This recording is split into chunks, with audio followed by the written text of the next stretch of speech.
기관지와 폐 염증을 치료해서 기침과 가래를 없애는 약초, 위염에도 효과를 나타내는 약초, 그리고 최근 논문에서는 관절염에도 효과가 있다고 하는 이 약초는 뭘까요? 오늘 배울 약초는 비파엽입니다. 좀 생소하신가요? 비파나무는 어떤가요? 비파나무는 남부 해안가 지방에 가면 쉽게 볼 수 있는 나무거든요. 가로수로도 볼 수 있고 또 집에 정원수로도 심는 그런 나무입니다. 중부지방에서는 볼 수가 없어요. 왜냐하면 따뜻한 해안가 지방에서 주로 자라기 때문에 그렇습니다.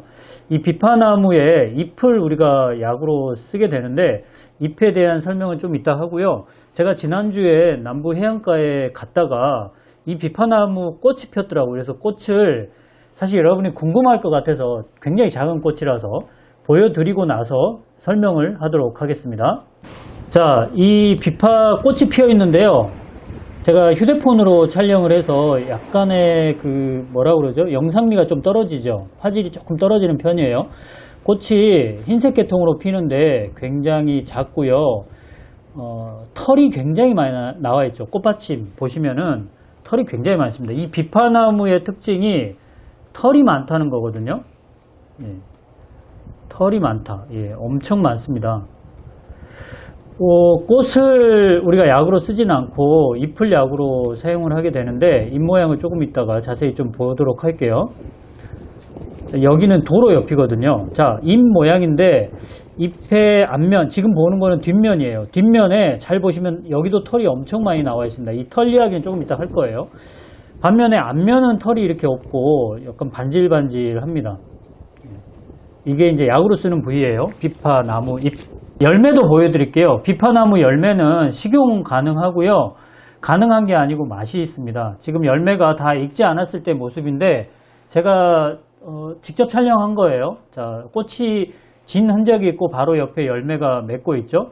그리고 이거는 마늘 아닙니다. 마늘이 아니고 비파나무 열매를 이렇게 까보면 안에 씨앗이 있거든요. 그 씨앗이 꼭 마늘처럼 생겼어요. 맛이 괜찮습니다. 단맛이에요. 자, 비파나무 열매가 익어가는 모습인데 노랗게 익어가죠.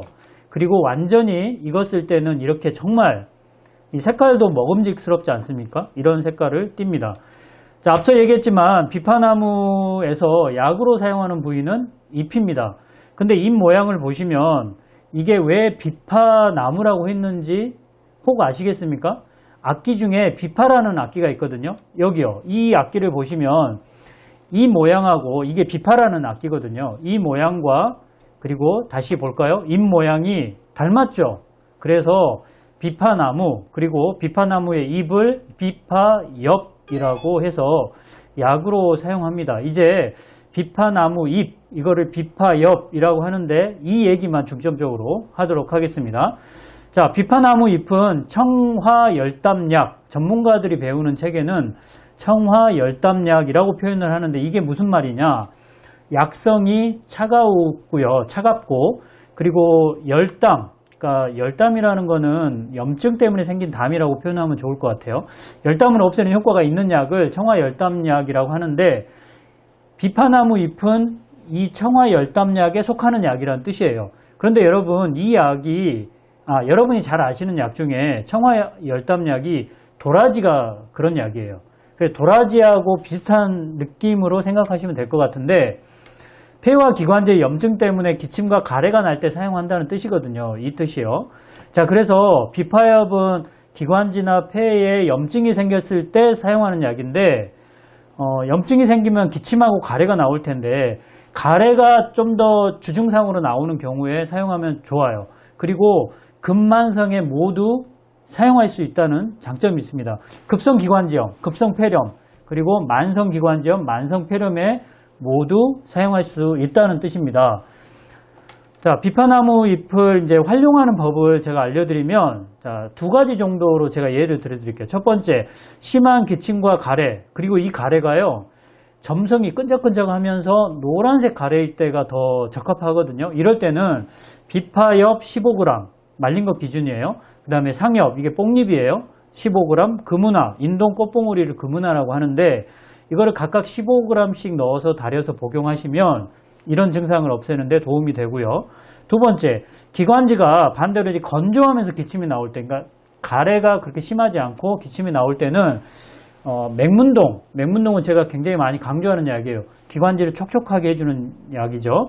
맹문동 20g, 잔대 15g, 도라지 10g, 비파엽 10g을 역시 달여서 복용하시면 이 증상을 치료하는 데 도움이 됩니다. 요즘이 겨울철이기도 하고 또 코로나19 바이러스 때문에 기관지나 폐 건강 우리가 주의를 해야 되잖아요. 이럴 때 활용할 수 있는 약인데 남부지방에 사시는 분들은 이거를 활용하시면 좋을 것 같아요. 왜냐하면 비파나무는 상록성입니다. 그래서 1년 내내 잎을 볼 수가 있습니다. 자, 그리고 제가 논문 하나 준비했는데요. 천식 마우스 모델에서 염증 감소 효과를 나타낸다. 뭐가요? 비파나무 잎이요. 그러니까 기관지염이든 폐렴이든 또는 천식이든 간에 기관지에 생긴 염증을 없애줌으로써 해당 증상을 치료하는 효과가 있다라는 것을 논문으로 또 검증을 하고 있습니다. 이게 이제 비파나무의 첫 번째 효과고요. 두 번째 효과는 짤막하게 할 텐데 급성 위염입니다. 급성 위염. 위염 증상이 있을 때 우리가 이제 속도 쓰리고 아프고 하지만 약간 구역감이 나타나기도 하고 실제로 구토를 하기도 하잖아요. 이럴 때 이제 비파나무 잎을 사용할 수가 있는데 물론 달여서 복용을 합니다. 근데 그 위염 증상이 심하면 병원에 달려가잖아요. 이거는 인지상정이라서 그때 비파엽을 달여 드세요 이렇게 강요할 수는 없습니다. 하지만 그 위염 증상이 심하지 않고 약간 구역감이나 트림 같은 게 자주 나올 때 이것도 위염의 증상 중에 하나인데 이럴 때 비파나무 잎을 드시면 되는데요. 이럴 때는 차로, 그러니까 잎이니까 차로 묽게 해가지고 드시면은 이 증상을 개선하는 데 도움이 된다. 이렇게 생각하시면 될 것 같습니다. 그리고 다음 논문은 비파나무 잎의 관절염 억제 효과인데요. 이게 2020년, 그러니까 작년 논문이거든요. 비파나무 잎이 기관지염, 그리고 폐렴 또는 천식으로 인한 염증 또는 위염 이런 다양한 염증성 질환에 사용할 수가 있는데 실험을 해보니까 관절염을 억제하는 효과도 있더라라는 거거든요. 사실 하지만 전문가들은 관절염에 비파엽을 사용하는 사람은 없어요.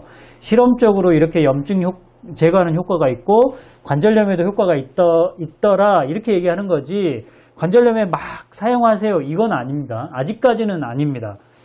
자, 주의사항 얘기 드리고 이 영상을 마치도록 할게요. 비파나무 잎은 주의사항이 첫 번째, 아까 보셨죠? 뒷면에 털이 많이 나 있거든요. 그래서 이 털을 제거하지 않고 그냥 다리면은 털이 기관지를 자극할 수도 있고 또는 식도 이런 데를 자극할 수 있어서 기침을 되레 유발시킬 수가 있거든요.